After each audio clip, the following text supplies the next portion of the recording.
성경 말씀 사사기 3장 12절로 30절까지의 말씀입니다. 구약성경 364페이지 사사기 3장 12절로 30절입니다.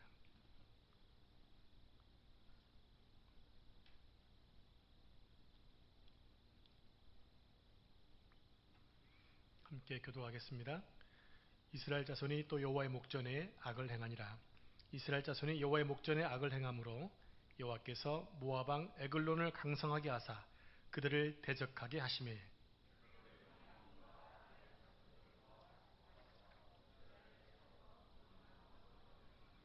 이에 이스라엘 자손이 모압 왕 에글론을 18배 동안 섬기니라.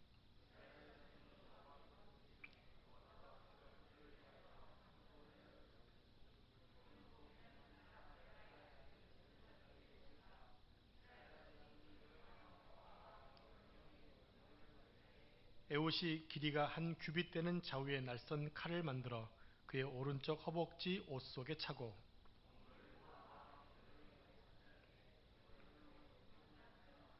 에봇이 곡물 바치기를 마친 후에 곡물을 메고 온 자들을 보내고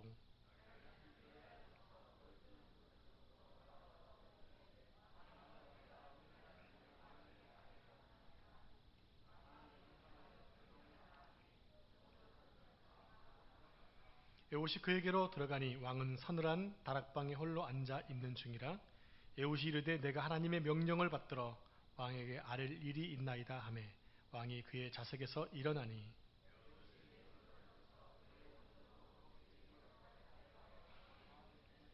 칼자루도 나를 따라 들어가서 그 끝이 등 뒤까지 나갔고 그가 칼을 그의 몸에서 빼내지 아니하였으므로 기름이 칼날에 엉겼더라.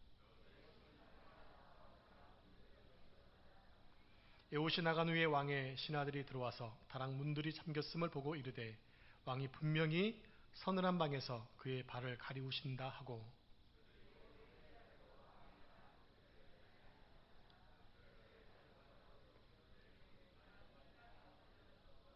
그들이 기다리는 동안에 에봇이 피하여 돌 뜨는 곳을 지나 스이라로 도망하니라.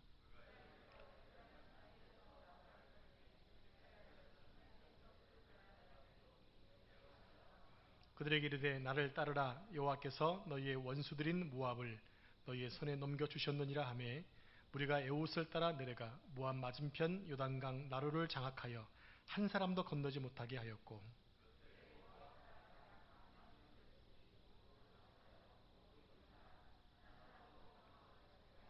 같이 읽겠습니다. 그날에 모압이 이스라엘 수하에 굴복함에 그 땅이 80년 동안 평온하였더라. 아멘. 할렐루야. 하나님 은혜가 현장에서 예배하는 여러분들에게 또 가정에서 예배하는 여러분들에게 가득 넘치기를 축원합니다.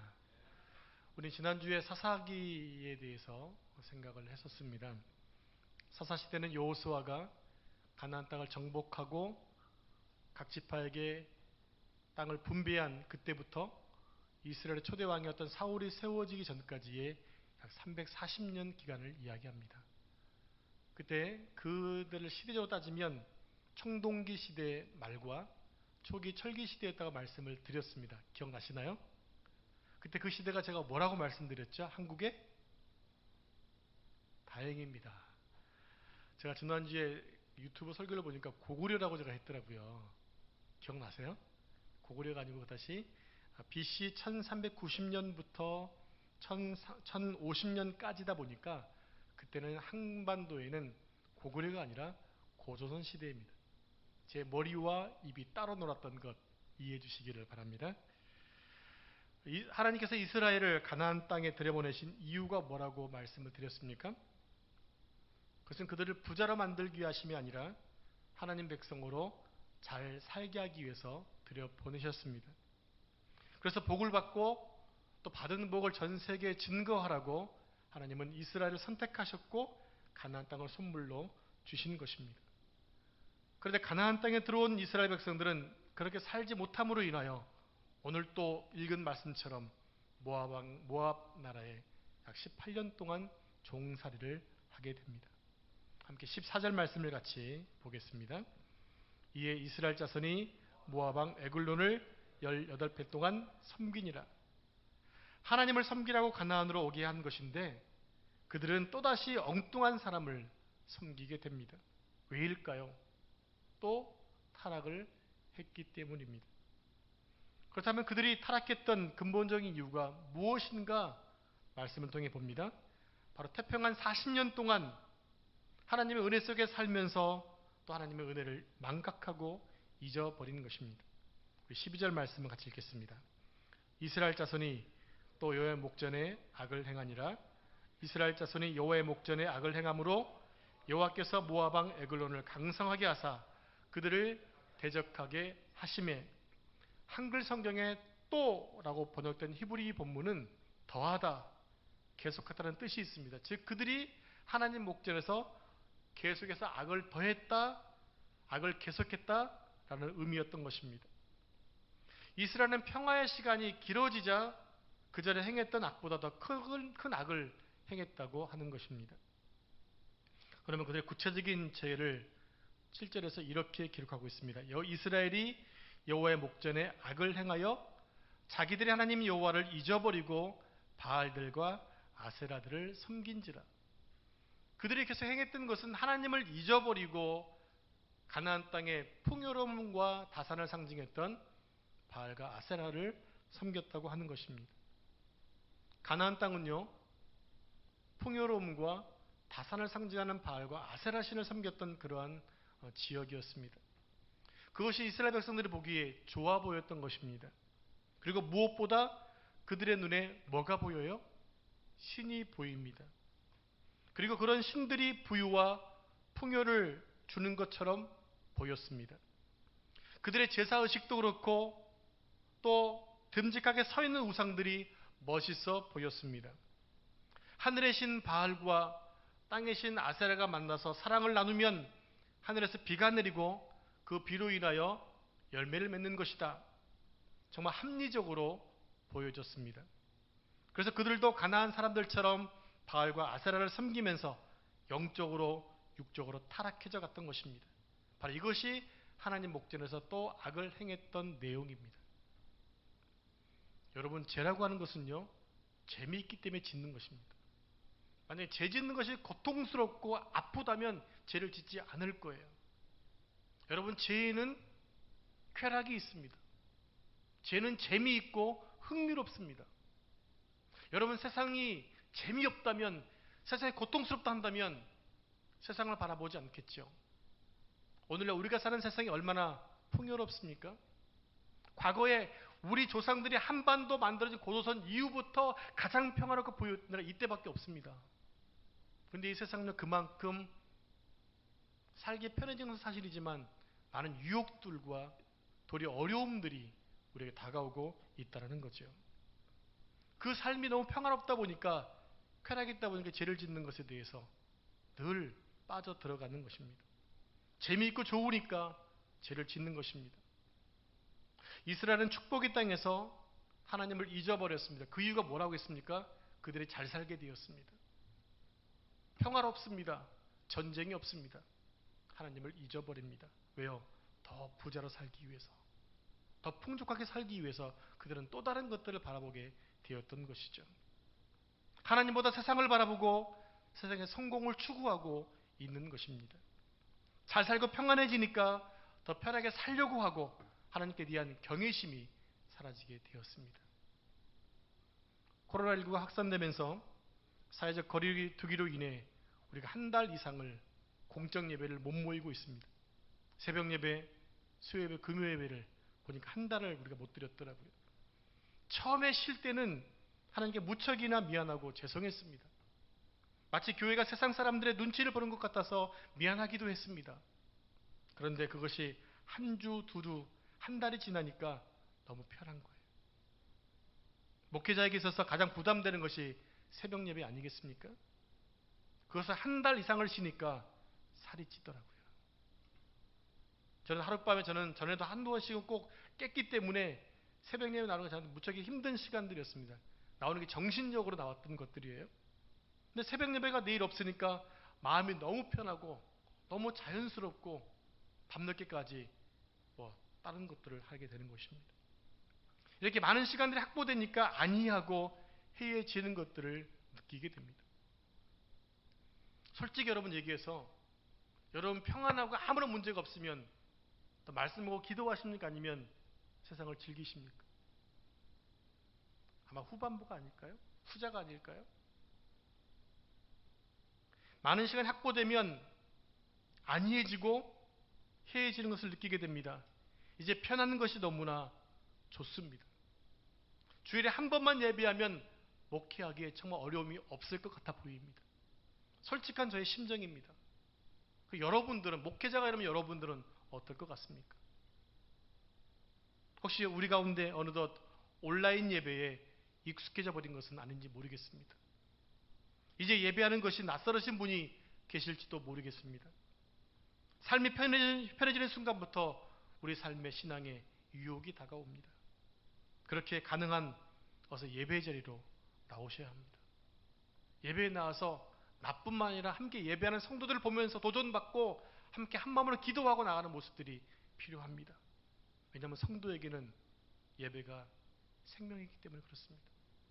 가정에서 예배하는 여러분들, 지금 다른 것에 주변에 시간 뺏기지 마셔서 집중해서 예배하시기 바랍니다. 그래야 여러분들이 견딜 수 있습니다.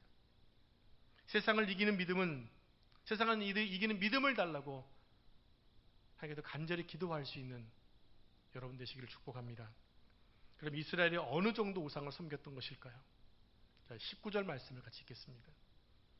자기는 길갈 근처 돌 뜨는 곳에서부터 돌아와서 이르되, 왕이 명령하여 조용히 하라 하매 모셔 선 자들이 다 물러간지라. 길갈 근처 돌 뜨는 곳이라고 말씀합니다. 즉 길갈에서 우상을 만드는 장소가 있다는 것입니다. 성도 여러분, 길갈이 이스라엘에게 어떤 장소입니까? 길갈은 이스라엘이 요단강을 건너 가장 먼저 진을 쳤던 곳입니다. 그곳에서 적들이 보는 가운데서도 할례를 행할 정도로 믿음이 있었던 장소였습니다. 흘러넘치는 요단강물 건너게 하신 하나님의 기적을 기념하고자 12개의 돌을 치해서 제단을 쌓았던, 기념탑을 쌓았던 곳입니다. 그리고 이스라엘 백성들이 가나안 전체를 정복할 때까지 베이스 캠프가 있었던 곳이 바로 길갈이었습니다. 즉 길갈은 이스라엘에게 영적인 모토였던 곳이죠. 그런데 이곳을 우상을 만드는 곳으로 바꾸어 버린 것입니다. 그들은 완전히 하나님에 대한 신앙이 흐려져 버렸던 것입니다. 그런데 하나님께서 이렇게 될 줄을 이미 아시고 신명기 8장에 말씀해 놓으신 것이 있습니다. 그래서 요약해 드리면, 이스라엘의 가나안 땅에 들어가서 축복을 누리게 될 것이다. 근데 그 축복을 누리면 자만해지지 말아라. 교만해지지 마라. 마치 자기의 힘으로 그 모든 것들을 이룬 것처럼 자만하지 말아라. 왜냐하면 하나님께서 그들에게 재물 얻을 능력을 주셔서 그들이 성공하게 됐다고 한다면 겸손하게 말씀을 더욱더 기억해야 된다. 만약에 너희가 이것을, 주의 말씀을 잊어버리면 너희가 얻은 모든 것들을 다 잃어버리게 될 것이다. 이렇게 이미 경고의 말씀하셨습니다. 그들은 하나님의 말씀에 순종만 하면 잘 살게 되어 있는 민족인데도 불구하고 더 부자가 되어보려고 세상을 탐하고 우상들을 만들어 섬겼다고 하는 것입니다. 그 결과 어떻게 되었습니까? 다시 한번 12절 말씀을 같이 읽겠습니다. 이스라엘 자손이 또 여호와의 목전에 악을 행하니라. 이스라엘 자손이 여호와의 목전에 악을 행함으로 여호와께서 모압 왕 에글론을 강성하게 하사 그들을 대적하게 하심에 결국 그들은 18년 동안 모압의 종이 되고 맙니다. 여러분, 이제 코로나 생긴 지 한 3달 반 정도 됐잖아요. 많이 힘들지 않습니까? 사업도 어렵고 사람 만나는 것도 어렵고 아이들 학교 가서 열심히 에너지를 풀어야 되는데 집에서 푸니까 엄마들의 스트레스가 장난 아니라고 합니다. 3달 반도 전쟁 아닌데 불구하고 또 다른 전쟁을 치르고 있습니다. 그런데 18년 동안 모압에 의해서 어마어마한 고난을 당하고 있는 그들, 그리고 그들이 어떻게 합니까? 하나님은 그들을 종에서 벗어나기 위해서 출애굽시키셨는데 그들은 또 다른 종이 되었어요. 너무 힘듭니다. 그들이 어떻게 합니까? 15절에 나와 있습니다. 여호와께 부르짖었다는 것입니다. 하나님께 부르짖었더니 하나님께서 그들에게 도움을 주십니다. 여러분, 우리에게 있어서, 아니 이스라엘 백성들에게 있어서 살 길은 오직 하나님께 있습니다. 그렇다면 오늘날 하나님을 섬기는 성도들의 모든 문제 또한 하나님이 해결해 주실 것을 믿어야 됩니다. 우리에게 하나님이 우선이어야 되지 다른 것이 돼서는 안 됩니다. 다른 것이 우선이면 이스라엘 백성들처럼 여전히 나도 바알과 아세라를 섬기고 있는 거예요. 부자로 살기 위해서 세상을 바라보고 하나님을 잊어버리는 것입니다. 이것이 하나님이 싫어하시는 것이었어요. 이스라엘은 하나님께 부르짖었더니 하나님 구원자를 세워주셨습니다. 우리가 어려울 때 하나님께 부르짖는 것만이 사는 길입니다. 살려달라고 외치면 살 수 있습니다. 비록 부끄럽고 송구스러워도 하나님께 돌아가는 것이 사는 길입니다. 그럼 언제까지 부르짖어야 할까요? 하나님이 응답해 주실 때까지. 한 번, 두 번 기도하고 안 들어주시네 라고 포기하고, 한 주도 기도하고 안 들어주시네 포기하면 안 됩니다. 병든 사람이 언제까지 기도해야 돼요? 나올 때까지. 그 힘든 시간 보내면서 내가 누가 만나고 있는 거예요? 하나님과 만나고 있는 거예요. 그게 얼마나 소중합니까? 포기하면 안 됩니다. 문제가 생기면 문제가 해결될 때까지 기도하는 것입니다. 왜냐하면 인생의 모든 문제를 책임지시는 분이 하나님인 것을 믿는다면 여러분 기도하셔야 되죠. 기도하는 자와 안 하는 자는 차이가 있습니다. 기도하는 자는 믿음 있는 자이고 기도하지 않는 자는 믿음이 없는 자입니다. 하나님의 능력을 구하는 것, 이게 성도가 해야 될 일입니다. 여러분의 자녀들이 문제가 생기면 엄마 아빠는 다가와서 뭘 달라고 얘기합니다. 다른 사람한테 가지 않습니다. 반드시 자기 엄마 아빠한테 갑니다. 왜요? 엄마 아빠는 나의 문제를 해결해 줄 수 있는 능력이 있는 것을 믿기 때문에. 여러분도 하나님께 나아가는 것이 바로 그런 믿음으로 나아가야 돼요. 순수하게. 하나님은 나의 모든 문제를 해결하실 수 있어.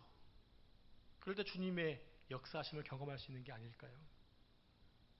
여러분, 하나님을 찾으시기 바랍니다. 그러면 이스라엘 백성들이 몇 년 동안 하나님께 기도했을까요? 18년 동안 어려움을 당하고 있습니다. 그들이 몇 년 동안 기도했을 것 같습니까? 정답은 없습니다. 하지만 그들이 어려움 당한 순간부터 기도하지 않았을까요? 여러분, 문제가 오면 여러분들 즉각 기도하셔야 됩니다. 그래야 짧아집니다. 저들이 간절히 간구할 때 하나님께서 구원자를 세워주십니다. 그런데 아주 의아한 것이 있습니다. 바로 이 구원자에 대한 것입니다. 하나님께서 이스라엘을 구원하기 위해서 사람을 세우셨는데 아주 독특한 이력을 가진 자를 하나님이 세우셨습니다. 왜 그럴까요? 에훗은 왼손잡이였습니다. 왼손잡이, 여러분 혹시 왼손잡이 혹시 계십니까? 손 한번 잠깐만 들어보실래요? 왼손을 들어. 아무도 안 계시네요. 왼손잡이 아무나 문제 있는 사람 아닙니다. 근데 성경을 보시면 차이가 있습니다. 한글 성경에는 왼손잡이라고 되어 있지만 원문에는 오른손에 장애가 있는, 오른손을 제대로 쓸 수가 없는 장애인을 이야기합니다. 한마디로 에훗은 장애인이었던 것입니다. 에훗이 살던 시대는 오른손 중심의 문화였습니다. 우리나라에서도 과거에 왼손잡이, 아이가 왼손잡이면 어리 군밤을 먹여가면서 오른손으로 시켰습니다. 근데 절대적인 왼손잡이가 있더라고요. 그래서 밥을 먹을 때는 왼손으로 먹고 글씨 쓸 때는 오른손으로 쓰는 사람 여러 명 있더라고요. 보면 볼 때마다. 과거에는 흠이 잡히니까 뭐하다고 그래서 오른손을 쓰겠지만 지금은 자연스럽게 왼손을 쓰도록 만들고 있습니다. 한국의 괴물투수 류현진이 왼손잡이잖아요. 원래 걔가 오른손잡이인 거 알고 있습니까? 오른손잡이였는데 왼손으로 전향한 거예요. 지금은 전 세계에서 돈 많이 버는 사람은 한 명입니다. 왼손잡이, 여러분들 지혜로운 사람이에요. 근데 오늘 성경에 쓰이고 있는 왼손잡이는 좀 다르다는 것입니다. 사람들은 여호와의 오른손은 원수를 무찌르는 데 쓰임받고, 하나님의 오른편은 특별한 영광이 있다고 믿었던 오른손 문화였습니다. 이처럼 모든 것이 오른쪽으로 통하는 그런 시대에 오른손에 장애가 있다는 것은 지도자에게 커다란 결격 사유가 되었던 것이죠. 게다가 에훗이 무슨 지파였습니까? 어느 지파였어요? 베냐민 지파입니다. 여러분 베냐민의 뜻을 아십니까? 원래 베냐민의 이름은 베노니, 즉 슬픔의 아들이었습니다. 근데 그 이름을 아빠가 바꿔줍니다. 베냐민으로. 그 뜻이 무엇입니까? 오른손의 아들입니다. 오른손의 아들인 후손 가운데서 오른손을 못 쓰는 장애자가 나왔을 때 얼마나 그의 삶이 힘들었을까요? 특별히 어릴 적 막 장난치고 놀 때 왼손잡이 오른손에 문제가 있으면 놀렸겠죠. 뭐야 놀렸겠죠. 그런 아픔을 가지고 성장했던 사람이 바로 에훗이었습니다. 그런데 그런 사람이 하나님께 쓰임받았다는 사실은 오늘날 우리에게 큰 위로가 되어지죠. 우리는 보통 하나님의 일꾼 하면 온리열처럼 가문이 출중하고 믿음도 탁월하고 용맹스러운 엘리트를 생각하기가 쉽습니다. 그래서 니들은 공부도 잘해야 되고 외모도 출중해야 되고 재능도 많아야 된다고 생각합니다. 그러나 그렇지 못한 수많은 사람들이 열등감을 가지고 나서기를 싫어하는 거죠. 무슨 일을 맡기면 나는 부족해서 안 됩니다. 나는 연약해서 안 됩니다. 등등의 여러 가지 핑계를 대면서 자꾸 회피하려고 합니다. 에훗은 장애를 가진 사람이었기 때문에 사람들이 별로 좋아하지 않았습니다. 그래서 백성들은 적에게 공물을 바치는 이 자존심이 상한 그 일에 누굴 세우느냐? 에훗을 세운 거예요. 에훗은 적대국 모압이 보기에 전혀 경계심을 가질 만한 대상이 아니었던 것입니다. 그런데 하나님은 바로 그 일을 통해서 적장을 물리치는 일에 에훗을 쓰고 있다는 것입니다. 그럼 에훗이 상대해야 되는 에글론에 대해서 한번 생각해 보겠습니다. 우리 17절 말씀을 같이 읽습니다. 공물을 모압 왕 모압 왕의 이름을 에글론이라 밝히고 있습니다. 에글론이라는 이름의 뜻이 무엇이냐? 젊은 황소입니다. 에글론은 무서울 것이 하나도 없는 힘센 황소였던 것입니다. 그리고 그에 대해서 기록하기를 매우 비둔한 자였다라고 기록하고 있습니다. 우리는 성경 본문의 비둔한 자라는 말씀을 잘 이해해야 합니다. 보통 우리 생각에는 비둔이란 말을 쓸 때는 살이 너무나 쪄서 몸놀림도 느리고 자기 몸도 제대로 가누지 못하는 아주 뚱뚱한 사람으로 생각할 수 있습니다. 그래서 작은 칼로 충분히 죽일 수 있는 그 칼을 찔러도 피하지 못하는 둔한 사람으로 생각하기가 쉽다라는 것입니다. 그러나 그는 에글론입니다. 그는 뚱뚱하고 자기 몸도 제대로 못 가누는 병든소가 아니라 젊고 힘이 센, 즉 체구가 장대하고 거대한 힘을 가지고 있는 사람이었다라는 것입니다. 그래서 그는 그 당시에 칼을 쓰는 시대 가운데서 칼로 사람들 적국을 제압하고 왕이 되었던 사람이 바로 에글론이었어요.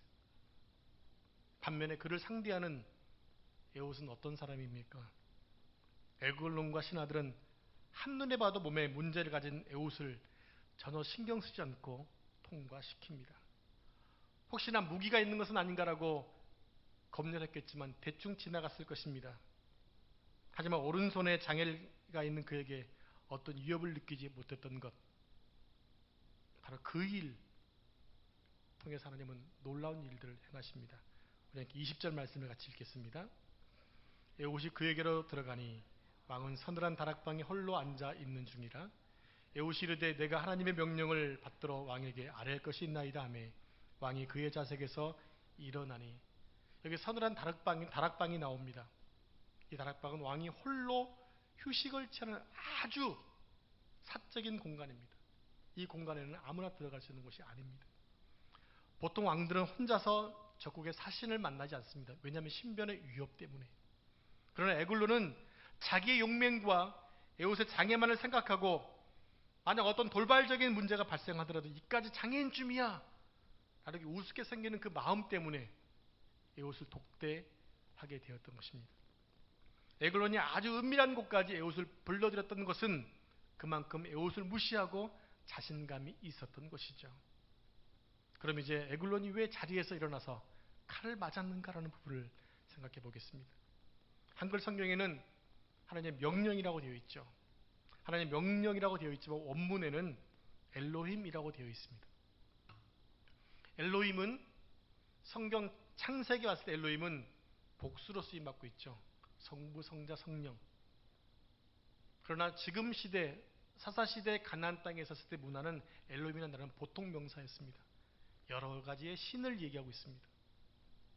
즉 엘로힘이라는 말을 사용함으로써 에글론은 지금 에웃에게 하나님이 자기가 섬기는 신 가운데 한 명이 자기에게 어떤 신탁을 전해주는 것으로 생각을 했던 것이고, 그의 말을 더 자세히 듣기 위해서 에웃에게 다가서기 위해서 일어서게 되었던 것입니다. 여기에는 어떠한 경계심도 없는 가운데 더 들으려고 했던 그 열심만 가지고 일어서게 됩니다.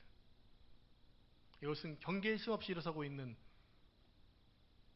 에글론을 향하여 준비한 칼로 그를 찌르게 되죠. 22절 말씀을 같이 보겠습니다.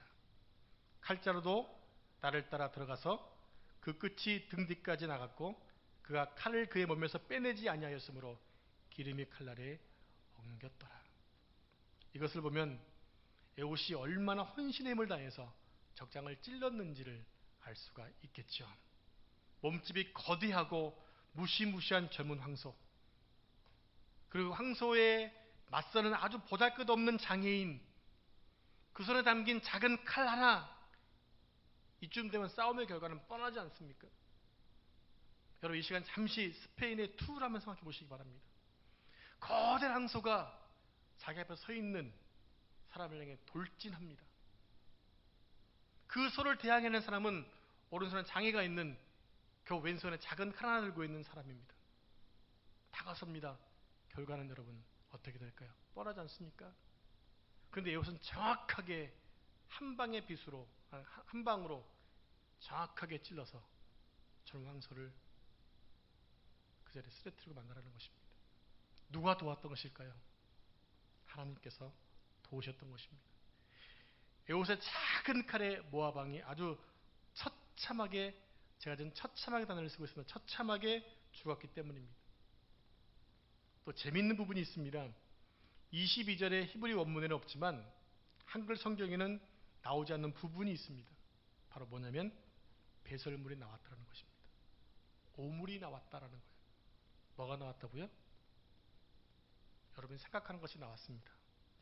그것이 냄새를 피우고 있습니다. 우리 24절 말씀을 같이 읽겠습니다.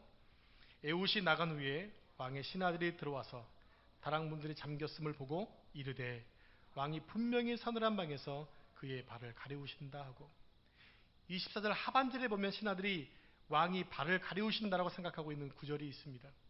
여기서 발을 가리운다는 얘기는, 표현은 주로 용변을 본다, 또 잠을 잔다는 의미가 있습니다. 신하들은 에웃이 떠나고 난 뒤에도 왕이 오랫동안 나오지 않자 왕이 용변을 보고 있다고 생각했던 것이에요. 왜요? 냄새가 났거든요. 그 시간 동안 기다리게 된 것입니다. 그가 죽으면서 배출한 배설물 냄새 때문에 신하들은 지금 왕이 그 일을 보고 있기 때문에 다가서지도 못하고 있는 것이었어요. 그렇게 왕을 기다리는 시간, 에웃은 백성들을 모아서 이 모압을 치게 됩니다. 성도 여러분, 너무나 기가 막히지 않습니까? 하나님의 일은 무엇인가 완벽히 갖춘 자, 많이 배운 자, 가지고 있는 자가 하는 것 같지만 하나님은 도리어 연약한 자를 들어서 강한 자를 부끄럽게 하셨습니다. 그 용맹스러워 보였던 에글론이 처참하게 죽음을 당하고 맙니다. 어떤 자에 의해서? 그와 맞서는 상대가 비슷한 자도 아니고 무시했던 그 사람에게 도리어 칼을 맞고 죽어갔던 모습들. 애초에 상대가 안 될 것 같아 18년 동안 그를 섬기며 살았죠. 대항에서 죽는 것보다는 차라리 굴복해서 생명을 구하겠다라는 것들이 이 이스라엘 백성들의 삶이었거든요. 그러나 여러분 어떻습니까? 하나님의 부름받은 연약한 에웃에 의해서 그렇게 무시무시하고 거대한 에글론이 참혹하게 죽습니다. 그리고 이스라엘을 구원해 냅니다. 그렇게 우리는 이제 결단해야 되는 것입니다. 거대한 사단의 세력에 굴복해서 사단의 종이 되어 세상을 추구하며 살 것인가? 아니면 연약하지만 하나님께 붙들려 하나님의 귀한 사역들을 감당할 것인가? 여러분 결단하셔야 됩니다. 내가 부족하고 나의 가진 것은 작은 칼날 하나밖에 없지만 하나님을 의지하여 담대하게 사단의 세력과 싸울지를 지금 결단하셔야 합니다. 또 오늘 본문 말씀 가운데 아주 놀라운 사실이 하나 더 있습니다. 그것은 에훗이 모압을 물리치고 평화롭게 산 기간입니다. 몇 년 동안입니까? 80년 동안입니다. 엘리트 사세였던 온니엘이 이룩한 평화는 40년이었습니다. 그런데 지금의 에훗이, 장애인 에훗이 구원한 나라는 저와 같이 80년 동안의 평안입니다. 이게 하나님이 하시는 일들입니다. 이제 말씀을 정리합니다. 하나님께서 이스라엘의 구원을 위해 왼손자배를 세우십니다. 예나 지금이나 장애인은 사람들에게 무시받기 일쑤이고 또 약한 존재의 대명사입니다. 그럼에도 불구하고 하나님은 그러한 약점을 가진 에훗을 이스라엘의 구원자로 세우셨을 뿐만 아니라 그와 함께 하셨고 그를 쓰셨고 또 사시대 가운데 가장 긴 태평시대를 열게 하셨습니다. 인간적으로 보면 지극히 약한 에훗이었지만 그가 하나님께 붙들렸을 때 강한 존재가 되었다라는 것입니다. 성경은 분명히 말씀하십니다. 하나님은 연약한 자를 들어서 강한 자를 부끄럽게 하시고 미련한 자를 택해서 지혜로운 자를 부끄럽게 하신다. 중요한 것은 하나님께 붙들려 쓰임 받는 것입니다. 아마 하나님의 일을 해보신 분들은 많이 느끼실 거예요. 자기의 능력만 믿고 기도하지 않고 준비했다가 혼쭐 난 적이 있으시죠?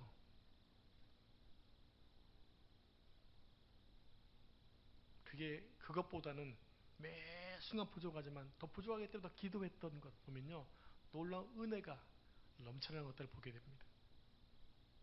인간적으로 아무리 강해도 하나님께서 붙들지 아니하시면 지극히 약한 존재가 되고 맙니다.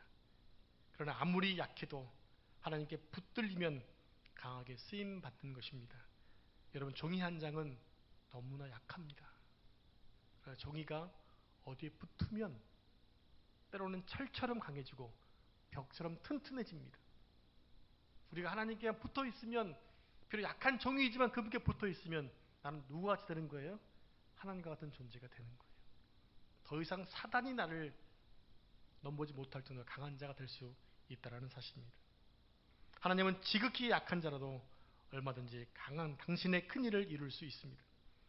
그럼 우리 스스로 보기에 또 다른 사람들이 평가하기에 연약해 보여도 결코 낙심하거나 좌절해서는 안 됩니다. 나는 늙었으니 이제 더 이상 할 것도 없다고 포기하시면 안 됩니다. 하나님은 80세의 모세를 쓰셨습니다. 나는 배운 것이 없어서 쓰임받지 못합니다. 아니요, 하나님은 어부 출신이었던 베드로와 요한을 교회의 기둥으로 세우셨습니다. 나는 여자니까, 아니요, 풍전등과 같은 이스라엘 구했던 에스더를 하나님이 쓰셨습니다. 나는 가난하니까 핑계 대셔도 안 됩니다. 예수님께서는 부자의 헌금보다 가난한 과부가 된 두 엽전을 더 귀하게 여기셨기 때문입니다. 사랑하는 성도 여러분, 약하다고 또 부족하다고 말하지 마시기 바랍니다. 나는 약하고 부족해도 우리를 쓰신 하나님은 강하시기 때문입니다. 그분이 강하시기에 우리는 반드시 승리할 수 있습니다. 강하신 하나님께 붙잡혀서 이 세상에서 하나님의 백성으로 잘 살아낼 수 있기를 주님의 이름으로 축원합니다. 기도하겠습니다. 하나님 아버지, 감사합니다. 미련한 자, 부족한 자, 약한 자 버리지 아니하시고 이 시대에 하나님이 세우셔서 강하게 사용하시는 흔적들을 보게 하시니 감사합니다. 아버지 하나님, 약하다고 말하지 않겠습니다. 부족하다고 말하지 않겠습니다. 힘이 없다고 말하지 않겠습니다. 그러나 주님께 붙어 있겠습니다. 우리를 붙드시고 선하게 사용하시고 마지막 세대에 하나님이 들어 쓰시는 귀한 종들로 잘 쓰임받도록, 잘 살아갈 수 있도록 축복하여 주옵소서. 당면한 어려운 문제 가운데 낭망하는 것이 아니라 주님께 모든 문제 해결이 있기에 주님께 기도하며 주님과 더욱더 가까운 시간 보낼 수 있는 삶 되도록 축복해 주옵소서. 주님 감사합니다. 이 모든 말씀 거룩하신 예수님의 이름으로 기도합니다. 아멘. 지금 우리 교회 주인 되시는 예수 그리스도의 은혜와 하나님 아버지의 그 크신 사랑하심과 성령 하나님의 인도 보호 축복하심이 약하다고 부족하다고 가난하다고 절망하지 않고 능하신 주의 팔에 붙들려 남은 생애 동안 주의 백성으로 잘 살겠다고 다짐하고 돌아가는 모든 성도들과 이 나라 이민족과 전세계 열방에서 수고하시는 많은 선교사님들과 주님 다시 오심을 준비하는 열방의 모든 교회들 위해 지금부터 영원토록 함께 하시기를 간절히 축원하옵나이다. 아멘.